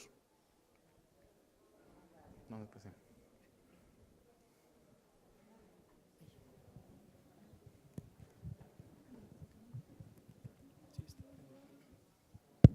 Ahí quedó. Sí, Adriana Benavides de Fundación Bringas, Agenbeck. Y aquí escuchando nos da la impresión de que la inteligencia artificial la llevamos a estudiantes con ya cierta madurez cognitiva, con cierta capacidad ya de análisis, pero ¿cómo podemos llevarla a nuestros niños más pequeños, digamos desde preescolar, primaria, secundaria, un poquito cuidando este aspecto de nivelar, que no vayamos más allá de sobrepasar la práctica cognitiva, el tema del aprendizaje, arrastrando el lápiz, ¿no? Racionando los procesos matemáticos? ¿Hasta qué punto podemos trabajar con los alumnos y con los docentes, más allá de lo que es programación, ¿no? Porque pensamos en inteligencia artificial y normalmente en estos niveles lo relacionamos con programación. ¿Qué más podemos hacer y cómo equilibrarlo? Sí. Mira, pues ahí perfectamente empezaste, ¿no? Porque justo yo me remitiría a Simon Papert, ¿no? Este teórico, digamos, como del uso de la tecnología, y justo uno de los elementos es ir acercando a los chiquitos, ¿no?, a cuestiones muy sencillas de programación y de diferenciación, ¿no? Pero más allá de estos temas de programación, ¿no?, yo creo que poco a poco también, y ese viene también en el texto de la UNESCO, que se los recomiendo, ¿no?, pero hay otro tipo de capacidades, de habilidades, ¿no?, que van a empezar a ser más importantes, como por ejemplo diferenciar lo real de lo no real, ¿no? Y eso poco a poco, desde chiquitos, ¿no?, vamos a tener que ir ayudando a nuestros estudiantes a justo, por ejemplo, hacer diferenciación entre lo que es real y lo que es generado o ficticio, ¿no? Por no llamarle generado a través de inteligencia artificial, ¿no? Entonces, junto con ese tipo de habilidades, hay una lista justo en la UNESCO de otro tipo de habilidades que a la luz de la inteligencia artificial se tienen que empezar a desarrollar, más allá de lo curricular, como dijiste, de programación. Entonces, yo por ahí justo empezaría, ¿no? Repensando en cuáles son esas habilidades para el ciudadano inmerso en la inteligencia artificial que van a ser necesarias.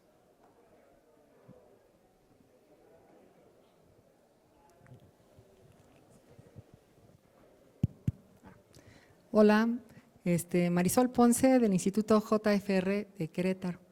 Luis, yo tengo una pregunta y va un poco relacionada con la pregunta anterior.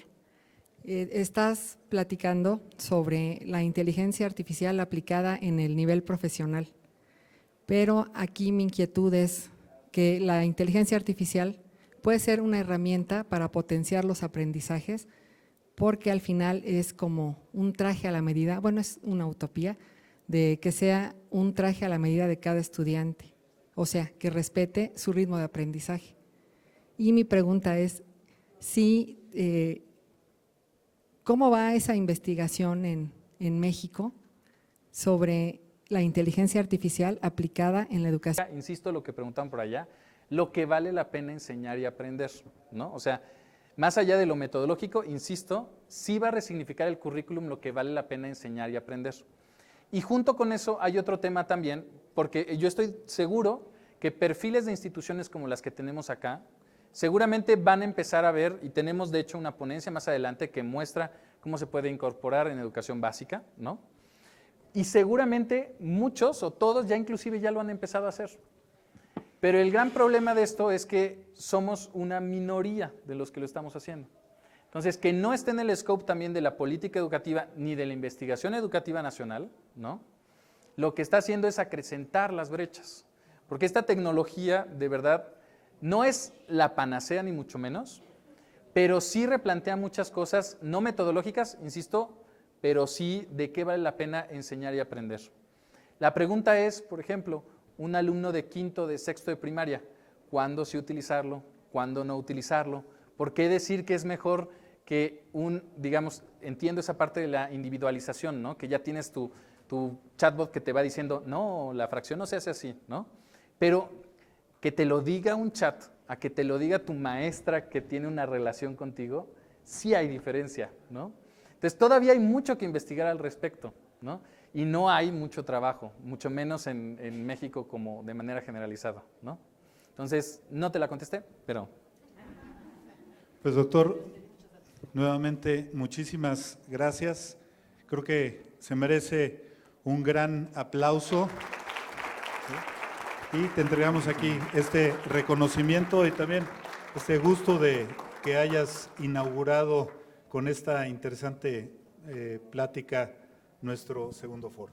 Pues muchísimas gracias también a nombre del Departamento de Educación de la Ibero, agradecerles el espacio y también espero que justo les haya quedado más dudas que resoluciones.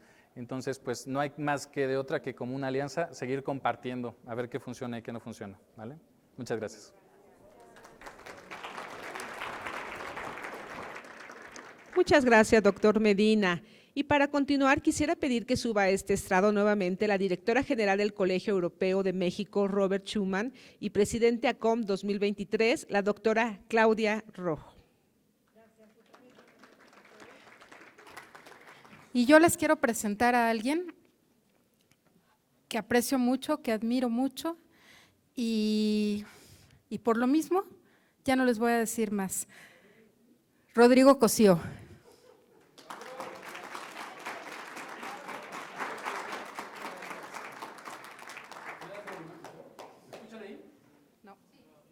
¿Sí, no? ¿Sí? ¿Ahí me escuchan? Perfecto, muchísimas gracias. Muchísimas gracias por la presentación, Clau. Pues bien, como ya les dijo Clau, yo soy Rodrigo Cosío y lo único que saben de mí es eso, porque a propósito le pedí a Claudia que no me presentara. Lo único que saben de mí es que soy Rodrigo Cosío y que trabajo en una empresa que se llama UNOI, ¿cierto? ¿Y eso qué generan ustedes? Lo que generan ustedes es un cierto nivel de incertidumbre, porque no saben quién está parado aquí adelante.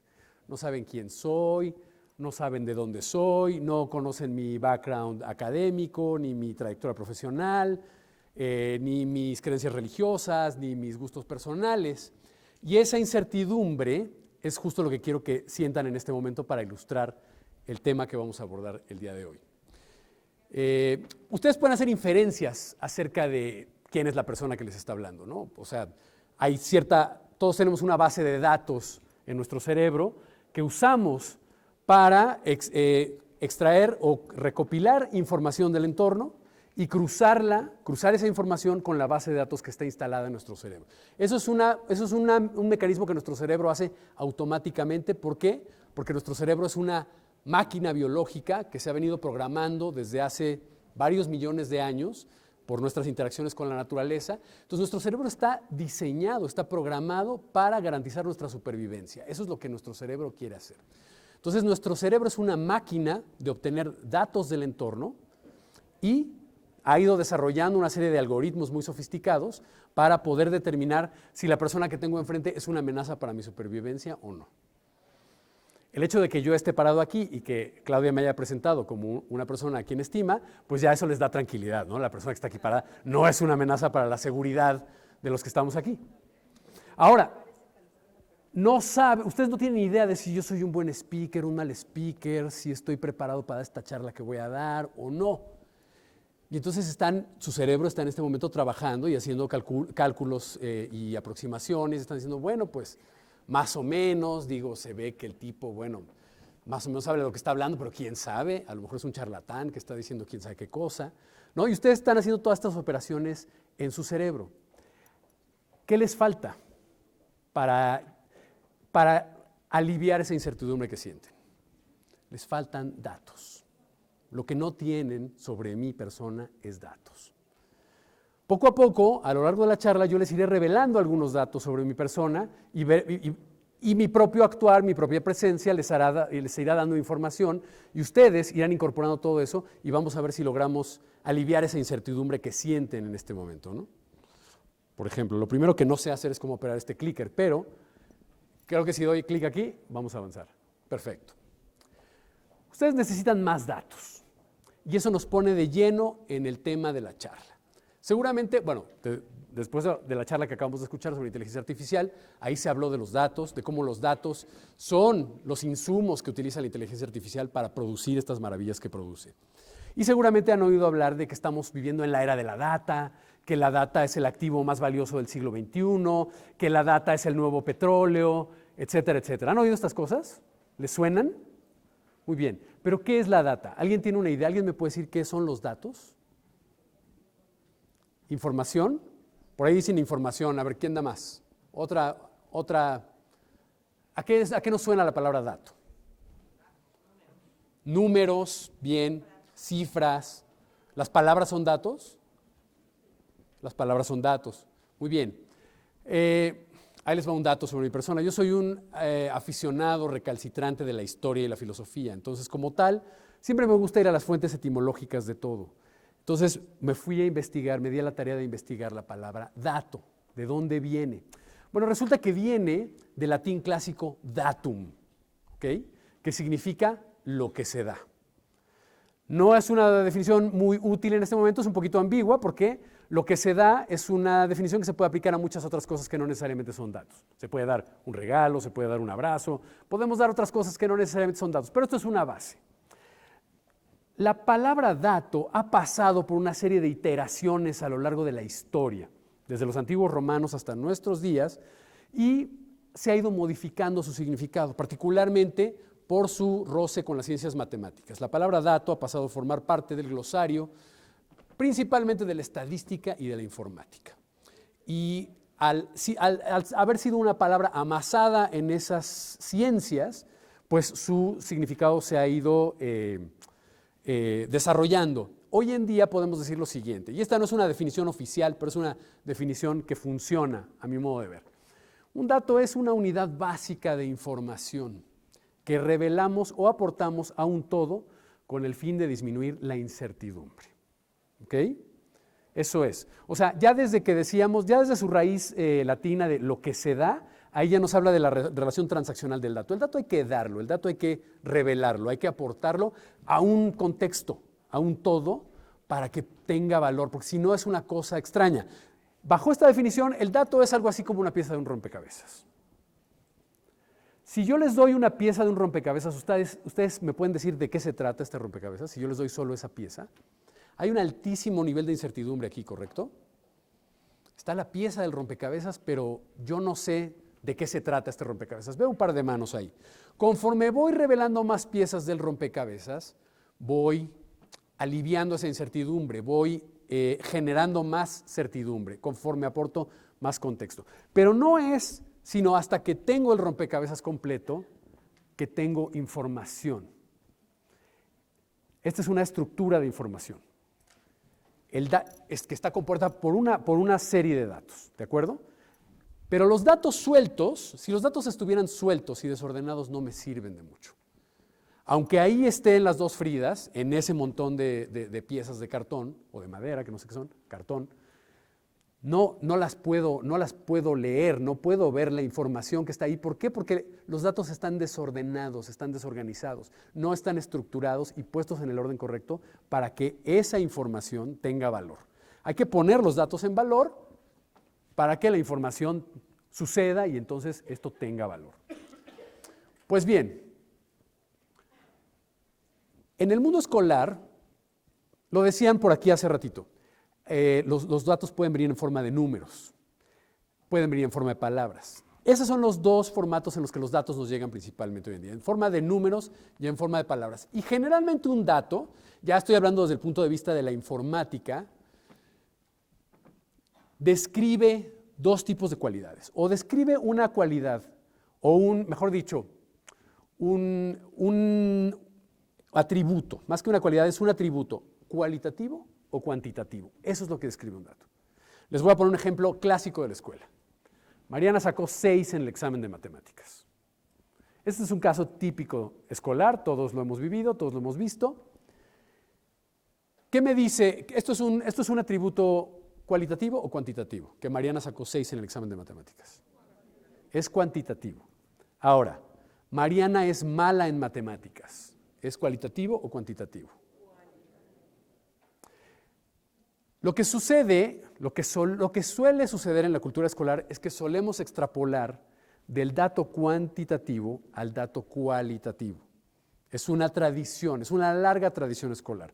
Extrapolar del dato cuantitativo al dato cualitativo, cuando no necesariamente el dato cuantitativo significa lo que estamos extrapolando como dato cualitativo. Que Mariana haya sacado un 6 en matemáticas no significa que Mariana sea mala en matemáticas. No es necesariamente cierto. De hecho, si lo analizamos bajo el tamiz de una premisa de lógica formal, vamos a ver que es un razonamiento equivocado. Es una forma equivocada de razonar. ¿Por qué? Porque esta es solo una pieza del rompecabezas. El 6 de Mariana en el examen no nos cuenta la totalidad de la realidad de Mariana en torno a las matemáticas. Necesitamos más datos para saber qué pasa con Mariana. ¿Estamos de acuerdo? Entonces, en el mundo digital, en la era digital, los rompecabezas que se usan, que se ensamblan para generar información, no son rompecabezas de 500 o 1000 piezas como los que encontramos normalmente en las tiendas de pasatiempos. Son rompecabezas de miles, cientos de miles y en ocasiones millones de datos para armar una pieza de información. ¿Ok? Entonces, aquí la metáfora del rompecabezas deja de ser útil y vamos a tener que usar otra metáfora. Voy a cambiar de metáfora o de analogía para poder explicar a qué me refiero. Aquí tenemos una imagen en baja resolución de Mariana. Ella es Mariana, la que sacó 6 en el examen. No podemos saber mucho a partir de esta imagen de baja resolución. Algo, pero no demasiado. Y acá tenemos una imagen en alta resolución de Mariana. ¿Ok? ¿Se dan cuenta cómo la segunda imagen nos revela muchos más detalles que simplemente no estaban a nuestro alcance en la primera imagen? Podemos ver el estampado de su vestido, podemos ver la textura de su piel, la textura de su cabello, de qué está hecha su pulsera, en fin, hay muchísimos más detalles. ¿Por qué? Porque en la segunda imagen hay muchos más datos. Hay mucha más información ahí. ¿Ok? Es una imagen en alta resolución. Entonces, para que nosotros podamos conocer la realidad de Mariana en torno a su vinculación con las matemáticas, en la empresa en la que yo trabajo, que como ya saben se llama 1i, estamos convencidos de que para lograr crear una imagen de alta resolución del proceso de aprendizaje de Mariana, que es lo que nos gustaría lograr, vamos a tener que recopilar otro tipo de datos diferentes al de su desempeño académico. El 6 en el examen es un dato de desempeño académico y es un dato válido porque está vinculado al resultado de su proceso de aprendizaje. Pero ¿qué otros datos se les ocurre que pudiéramos utilizar para pasar de la imagen de baja resolución a la imagen de alta resolución en el caso del proceso de aprendizaje de Mariana? ¿Qué otro tipo de datos, además de la calificación en el examen, podríamos obtener o podríamos buscar? ¿Qué se les ocurre? A ver, Marisol, te oí murmurar ahí. La edad puede ser. ¿A qué hora fue el examen? ¿Por qué? ¿Por qué sería importante a qué hora fue el examen?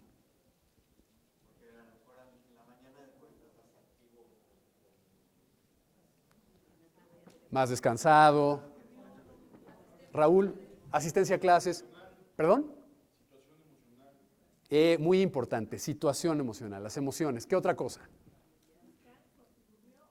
Si durmió o no durmió. Patrones de exámenes previos. Muy bien. ¿Ustedes creen que los intereses de Mariana tendrían algún factor, algún juego aquí, algún rol? Porque, ¿qué pasa si yo descubro que a Mariana no le interesan las matemáticas? ¿Ustedes creen que eso tenga alguna incidencia en el resultado de su examen? ¿Y qué pasa si yo logro descubrir, por ejemplo, aquí estoy descubriendo que a Mariana le interesa la música, ¿no? Me es muy evidente por la imagen de los intereses de Mariana que le interesa la música. Si yo descubro que a Mariana le interesa la música, ¿ustedes creen que yo a través de la música pudiera intentar despertar el interés de Mariana en las matemáticas? ¿Hay alguna vinculación entre la música y las matemáticas? Toda la del mundo, ¿no? Entonces los intereses son importantes, ¿estamos de acuerdo? Y por ahí mencionaba Raúl las emociones. Desde luego, todos los que mencionaron el desempeño fisiológico es importante, pero puede ser hasta cierto punto circunstancial si durmió o no durmió ese día. Pero las emociones de Mariana, hablemos de las emociones de Mariana. Si yo puedo determinar las emociones que siente Mariana en torno a las matemáticas, si yo logro descubrir que a Mariana no le interesan las matemáticas, tengo un factor muy claro de incidencia en el 6 que sacó. Pero si yo descubro que a Mariana le interesan las matemáticas y aún así consistentemente saca 6 en matemáticas, ¿ustedes creen que haya algo que analizar aquí? ¿Ustedes creen que posiblemente Mariana se sienta intimidada por las matemáticas? ¿Es posible que Mariana se sienta intimidada por su maestra de matemáticas? Y a lo mejor es posible que Mariana ni se sienta intimidada por las matemáticas ni por su maestra de matemáticas, pero es posible que ese día haya tenido una pelea terrible con su mejor amiga y eso la hizo sentir angustia y tristeza. Y al momento del examen Mariana estaba angustiada y triste. ¿Esas dos emociones pudieron haber tenido alguna incidencia en el resultado de su examen? Seguro que sí, ¿no? Bueno, entonces, ¿a ustedes les haría sentido pensar que valdría la pena recopilar datos en torno a estas cuestiones, en torno a los intereses, en torno a las emociones de los estudiantes y en torno a su desempeño, que ya lo recopilamos por medio de los exámenes y demás? Y tratar de cruzar esa información de alguna manera para extrapolar y generar verdadera información en torno a lo que está pasando con el proceso de aprendizaje de nuestros estudiantes. ¿Les suena? ¿Tiene sentido? Muy bien. Bueno, pues, ¿y de dónde obtendríamos esos datos? En 1i estamos convencidos de que este es el camino, eso se los quiero anticipar. En 1i estamos convencidos de que este es el camino. Recopilar información sobre los intereses, recopilar información sobre las emociones y desde luego recopilar información sobre el desempeño. Ahora, ¿de dónde vamos a recopilar toda esta información? ¿De Google, de Pinterest, de Instagram? No, de Mariana. Le vamos a preguntar a Mariana. Le vamos a preguntar a Mariana, oye Mariana, ¿a ti te interesan las matemáticas? Sí, no, ¿por qué? ¿Qué otras materias te interesan? ¿Por qué? ¿Qué materias de plano no te interesan nada? ¿Por qué? Oye, y aparte de las materias, ¿qué otras actividades te interesan? Ah, la música, ¿por qué? Oye, ¿y qué haces los fines de semana? Ah, ¿por qué? Tal. Y vamos a hacer un mapa de los intereses, un mapa de datos de los intereses de Mariana. Y luego, cada vez que Mariana interactúe con un contenido digital, en nuestra plataforma digital, le vamos a preguntar, oye Mariana, estás a punto de realizar una actividad de matemáticas, ¿cómo te sientes? Califica reitea, ¿cómo dicen? Haz un rate de tus emociones con estos emojis. ¿Cómo te sientes? ¿Sientes angustia? ¿Sientes alegría? ¿Sientes emoción? ¿Sientes anticipación? ¿O sientes de plano un aburrimiento? Y luego vamos a preguntarle al final de la actividad cómo se siente. Y luego vamos a medir si hubo un cambio de emoción entre el inicio y el final de la actividad. Y luego toda esa información la vamos a poner, ¿dónde creen? En un almacén de datos. Ahí vamos a depositar en este almacén todos los intereses de Mariana y luego vamos a depositar toda la información sobre sus emociones y luego toda la información sobre su performance. Y vamos a utilizar inteligencia artificial muy básica, muy básica. Un poco esto va en la pregunta que hacías hace rato, Marisol, que tú decías, bueno, nos están hablando de inteligencia artificial generativa, que es una inteligencia artificial muy sofisticada. Hay un rango muy amplio de inteligencias artificiales. Nosotros utilizamos una inteligencia artificial basada en un algoritmo. ¿Todos saben aquí qué es un algoritmo? Lo explico brevemente. Un algoritmo, en términos generales, es un procedimiento ordenado de pasos. En términos generales, eso es lo que es, para resolver un problema. Una receta de cocina es un algoritmo, ¿no? Una receta de pasta carbonara, paso número 1, pones a hervir el agua, paso número 2, echas la pasta, paso número 3, le mueves. Esa serie de pasos es un algoritmo. Desde el punto de vista informático, el algoritmo tiene ciertas condiciones y ciertas utilidades más. Las dos condiciones que nos pone el algoritmo informático es que haya un input de datos que atraviesan por una serie secuencial de operaciones y luego hay un output. Es decir, el algoritmo nos arroja una serie de conclusiones. ¿Okay? Entonces nosotros pasamos toda esta información de Mariana por el tamiz de algo que llamamos un algoritmo del aprendizaje, ¿okay? Que es un algoritmo que hemos diseñado nosotros justamente para cruzar toda esta información. Intereses, emociones, desempeño. Intereses, emociones, desempeño. Rinse and repeat una y otra vez. A lo largo del ciclo escolar, muchas veces. ¿Ustedes creen que si hacemos esto una y otra vez durante todo el ciclo escolar, al final del ciclo escolar, tendremos una imagen de alta resolución del proceso de aprendizaje de Mariana? O al menos una imagen de mucha mayor calidad que el 6 que teníamos en el examen. Bien. Pues eso es lo que, este es el caso que queremos contarles. Hoy en día, en la era digital, las grandes empresas tecnológicas, como son, como son Google, Apple, Facebook, Amazon, todas estas empresas coleccionan enormes cantidades de datos de cada uno de nosotros, usan algoritmos muy sofisticados con la intención de poder predecir qué va a ser lo siguiente que vamos a querer comprar. Esto hacen estas grandes empresas y lo hacen todo el tiempo, las 24/7. Están todo el tiempo procesando datos. Cada vez que nosotros tocamos ese cacharrito que tenemos en la mesa, dejamos una cantidad ingente de datos. Y estas empresas los toman, los procesan y sacan conclusiones. Y por eso parece que nos leen la mente y por eso nos ofrecen la vacación que queríamos y el no sé qué que queríamos, antes de que se los pidamos, porque tienen ese acceso a nuestra información. Ahora, y nosotros nos preguntamos, ¿qué pasa si nosotros usamos esa información para mejorar el proceso de aprendizaje de los estudiantes? ¿Qué pasa si usamos la tecnología del siglo XXI para mejorar ese proceso de aprendizaje, para obtener imágenes de alta resolución del proceso de nuestros estudiantes? Y eso es lo que hicimos. Se llama UNO Intelligence. A partir de este ciclo escolar está corriendo en más de 450 colegios en todo el país y está recopilando datos de más de 100,000 estudiantes y está recopilando una cantidad importante de data y está cruzando todo el tiempo información sobre sus intereses, sus emociones y su performance. Y al cerrar este ciclo escolar tendremos el primer gran resultado, la primera gran conclusión. Entonces, cuando Claudia nos hizo el favor de presentarnos como un caso de éxito, es un caso de éxito que hayamos logrado lanzar esta iniciativa en más de 450 colegios. Será un verdadero caso de éxito cuando cerremos el ciclo escolar y podamos estar en este foro, esperemos, presentándoles data concisa y precisa sobre este lanzamiento que nos tiene muy emocionados. Entonces, bueno, pues eso es la historia que yo les quería contar. Soy Rodrigo Cosío, de 1I, y bueno, ya luego Claudia les contará más quién soy otro día. Gracias, Clau, qué amable.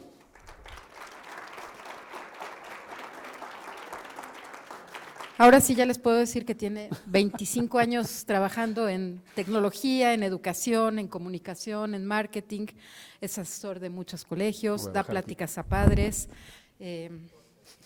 hace pasta Pepe y Cacho los domingos. Exacto. Entonces, bueno, ahora sí ya me da permiso de decirles por qué confío en él, por qué lo admiro, y honestamente sí creo que sea un caso de éxito, a lo mejor en primeros pasos, pero creo que es bien importante como valor diferenciador en los colegios poder darle esta información a los papás. A la hora que le das una boleta, no le dices nada más sacó 6 o sacó 8, o es un niño brillante porque tiene 10. Como colegios también privados tenemos que ofrecer un valor diferenciador y puede ser una buena herramienta. Muchas gracias, Rodrigo. Muchas gracias, Clau. Gracias. ¿Alguna pregunta, algún comentario? Allá hay una pregunta. Tu nombre y de qué colegio, por favor. Buenas tardes, yo me llamo Julia Wingate y vengo de The Wingate School. Yo tengo una pregunta en si a Mariana la ves solo a ella o la ves con su clase. Por ejemplo, todos los niños sacaron 6, solo ella sacó 6 y todos los demás sacaron 10. ¿Ves una curva?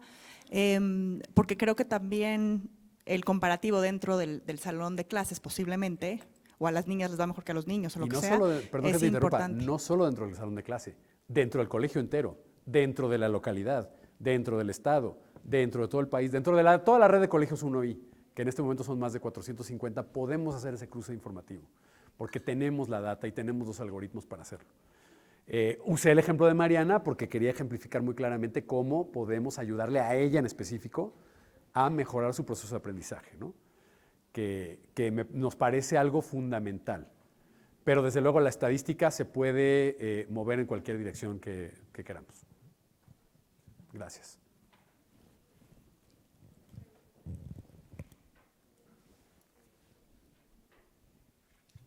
Hola, buenas tardes. Soy Graciela del Colegio Juan Pablo II.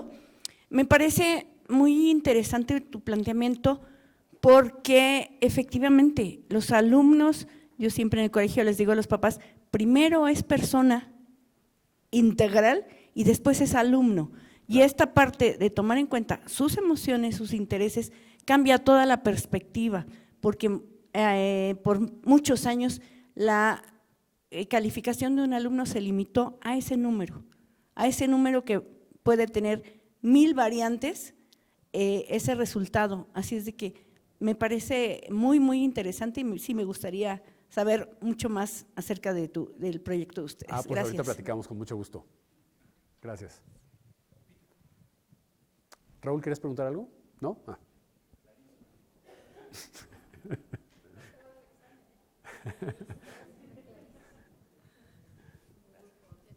Hola, Rodrigo. Hola, Lalo, ¿cómo estás? Pues yo les quiero compartir que soy Eduardo Cruz de Colegio Álamos y fuimos el año pasado un colegio experimental, nos usaron como experimento con esto de Uno Intelligence y lo que les quiero compartir es la historia.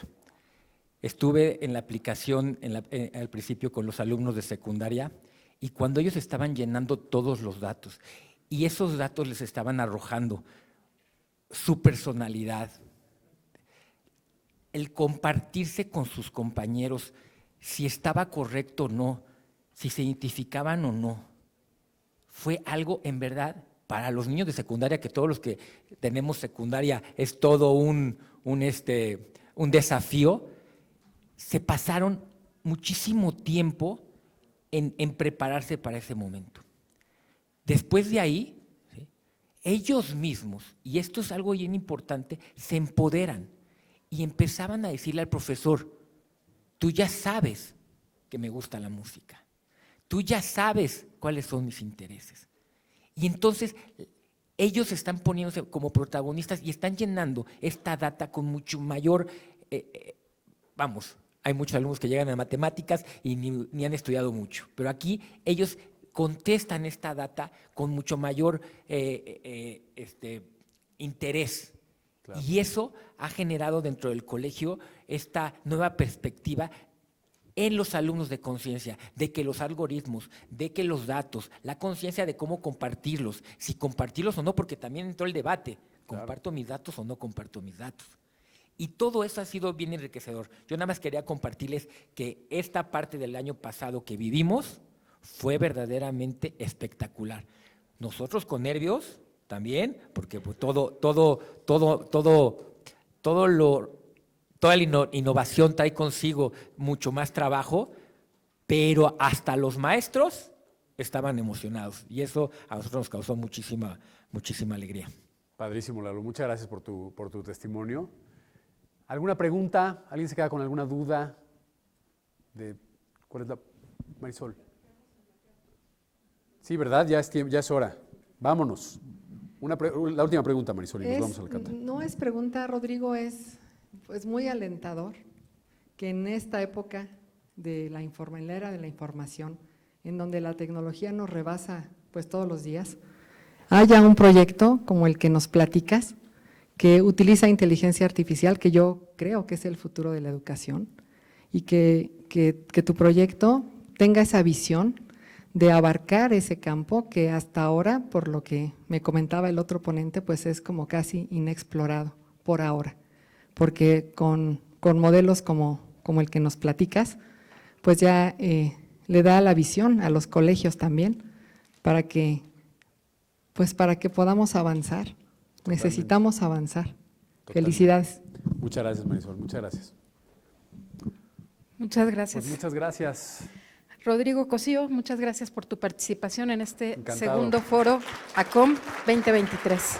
Muchas felicidades, muchas gracias. Muchas gracias, Claudia. Y los invitamos a pasar al Salón Reza, que está aquí abajito, para la cata que vamos a compartir. Y ahora sí podemos platicar a gusto qué esperamos de mañana y cómo vimos lo de hoy.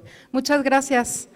Si gustan pasar, por el elevador es en el sótano 1 y por las escaleras es en la parte de hasta abajo. Sí, 2 pisos hacia abajo, por favor, allá los esperamos.